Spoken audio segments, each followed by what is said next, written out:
Hi, and welcome to a new video on my channel. Today I want to show you how to mix your progressive house bass.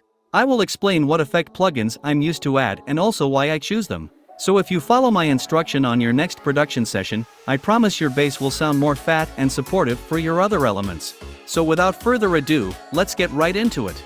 To start off, we have an unprocessed bass line sounding like this.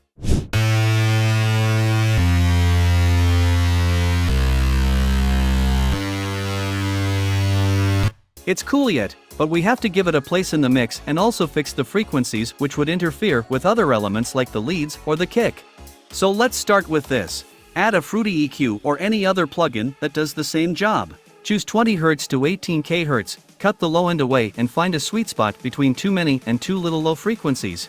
Remember, there's also a sub bass. It always lays around 100 kHz.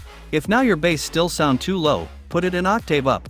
Do a smooth high cut by scrolling your mouse wheel at around 10k kHz because the area above is provided for the leads and chords. For the next slot, add another EQ. This one is for cleaning up the sound. To start off, drag a random band knob up and pull your mouse wheel until you reach this position. Hit play and drag your knob around the whole frequency area. It's easier to find annoying frequencies by looking at the very big peaks. If you successfully found one, pull the band knob all the way down and find a sweet spot between eliminating the ugly frequency and don't destroying the sound character. Do this step again and again, but don't overdo it, because then your bass will sound thin. Now we are ready with EQing. As the next effect plugin, let's add a wave shaper. Simplified, this is a wave distortion effect plugin. I always use it to saturate the sound and bring it more into the foreground. Draw a curve like this to boost the low and mid-frequency area. Let's care about compression by adding OTT. This multi-band compressor glues all our layers together and helps to bring the volume down to one level. Set it around 12%, I recommend a value under 20%. If the volume is too low after processing, boost the outgain a bit. Now that we also have compressed our bass, let's use the fast distortion plugin. This is not a 100% necessary, and it depends a lot on which sounds you used, but it can help to create this dirty feeling of heavy bass lines. Play around with the mix knob until you are satisfied with the result. In the next step we put kickstart on our bass.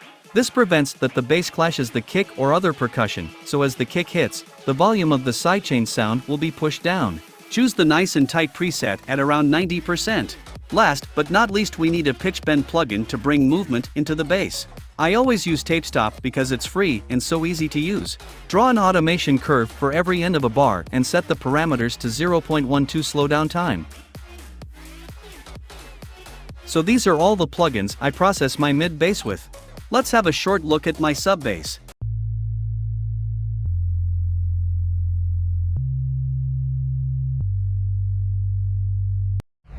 It's a simple sine wave from Silent 1. To make sure the sub doesn't interfere with other elements, cut all the high end above 500 kHz. Depending on how clean your preset is, you can also skip this part. But now we have to do the important step. As you probably know, sub bass and kick fill out nearly the same frequencies. So we need to shut the volume of the sub down, as long as the kick plays. A normal sidechain is not enough, we need a heavier one. Kickstart has a solution. Just pick the sub bass chain preset, and now you have a pumping, powerful sub. As you might have seen, it's not that difficult.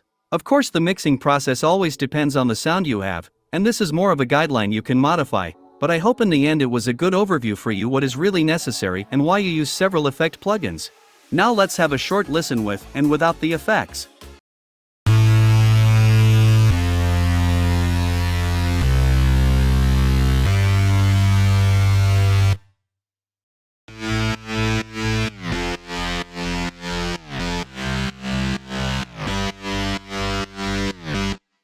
So, I hope you enjoyed this tutorial. If you have any questions, write it in the comments section below, and if you want to see more of this content, subscribe to my channel for free. Thanks for watching and have a great day.